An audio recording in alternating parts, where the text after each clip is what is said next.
Five Borough Wrestling fans, I am longtime independent wrestling fan Robert. For the People was a great show from the American Legion in Brooklyn, New York. First match of the evening saw the returning pro wrestling savior JT Dunn have a great encounter with the Croatian sensation Mario Bokara. After the match, Dunn took the microphone and said he was glad to be back in FBW and said he'd like to have a shot at the heavyweight title someday. Up next, out comes Denny Gavin wearing a t-shirt that says Denny's Domain. And he took the microphone and he talked about being attacked by Fource last month at All In, and he dared Fource to come on out, but out comes Orion Dove,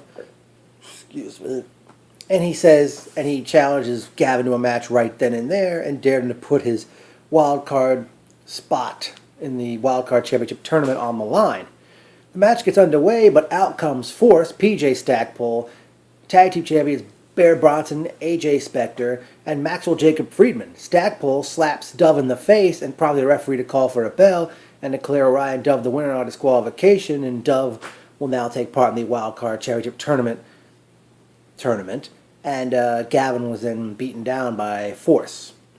PJ Stackpole took the microphone and proceeded to, I forgot what he was saying, but that led up to Matt McIntosh coming out, and his match with Maxwell Jacob Friedman got underway. And it was during this matchup where Stackpole took hold of my megaphone, and I forgot what he was saying through it. Basically, Stackpole channeled his inner Jimmy Hart. McIntosh ended up defeating Maxwell Jacob Friedman, and at that point, Stackpole enters the ring with Spectre and Bronson, who stayed at ringside, and they did a number on Friedman, basically giving him the boot from Fource and announcing that Matt McIntosh is the newest member. Up next, it was time for a women's matchup, which was refereed by Boy Diva Rick Cataldo, as we saw Su Yung go one-on-one with Willow Nightingale. Cataldo began to be biased during the match. He pulled Su Yung out of the way of Nightingale's moonsault. One occasion, Cataldo didn't make a 3 count, claiming he broke a nail. But eventually, Willow Nightingale got the win and defeated Su Yung. Up next, in the Christopher Beckett Invitational, undeniable Jack Gallo defeated Hot Sauce Tracy Williams. After the match, commentator Pete Rosado hits the ring, congratulates Gallo, and announces that Gallo will now be a part of Five Borough Wrestling for the foreseeable future. And Gallo ends up headbutting Rosado and ended up giving him like a Samoan drop type maneuver. At that point, they had gone to intermission. The action resumed with the Elements, Pyro Pulse, and Iceberg challenging AJ Spectre and Bear Bronson for the Tag Team Championship. It appeared that the Elements had won the tag team belts, but out came Assistant General Manager Ariella Nix, declaring that both men had their shoulders down and it was a draw, and she decided to restart the match right then and there.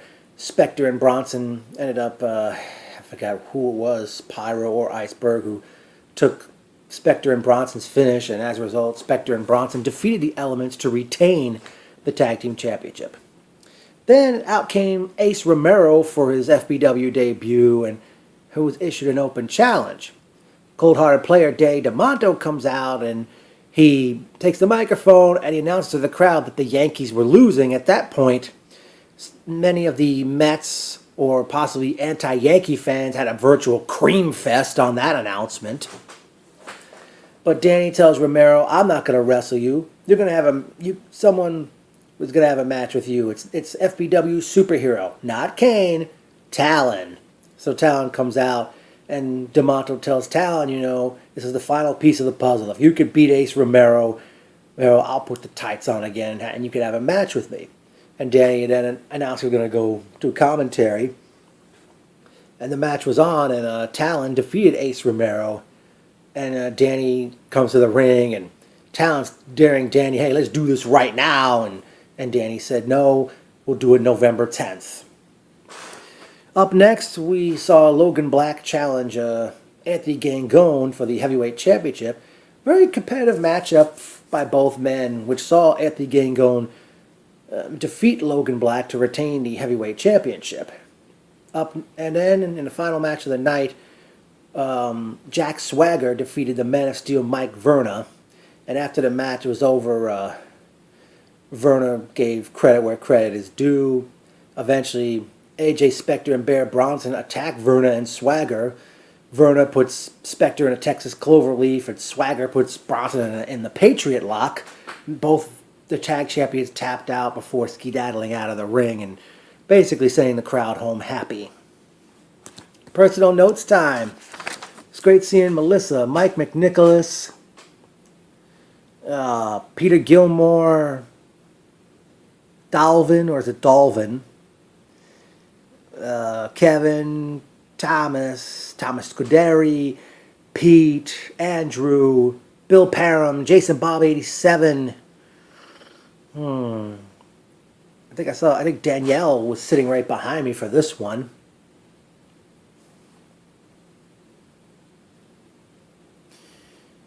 I know the wrestling snobs, Joey and Daniel, were in attendance.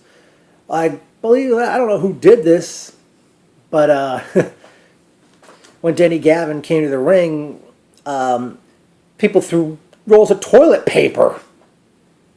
I mean, I don't condone that at all. I mean, it's one thing to throw streamers, but toilet paper, even though one wrestler had that thrown at him one time before. I gotta give it to those kids near me. They really enjoyed using my megaphone throughout the night. Hopefully they'll be sitting with me in the future at a future FBW show. Speaking of which, Five Borough Wrestling returns with A Savior Among Us on Friday night, November 10th. Already announced, Undeniable Jack Gallo goes one-on-one with the returning Dan Moff. Talon goes one-on-one with Danny DeMonto. Also appearing that night, will be JT Dunn. David Starr makes his return to Five Borough Wrestling. Man of Steel Mike Verner will be there. Ace Romero. Of course, the champ, Anthony Gangone. I'm sure the tag team champions, Bear Bronson and AJ Spectre, will be there again. Not sure what else I'd like to see. Certainly was a great show. One thing I'd like to say, I don't know who handles the music, but why can't you play some actual songs instead of wrestling themes before the show starts?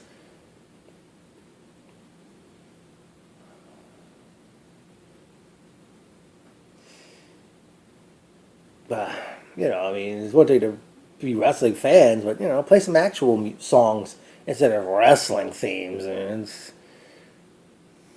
it's a little break, even for us wrestling fans. But definitely, Five Borough Wrestling hit a home run on this occasion.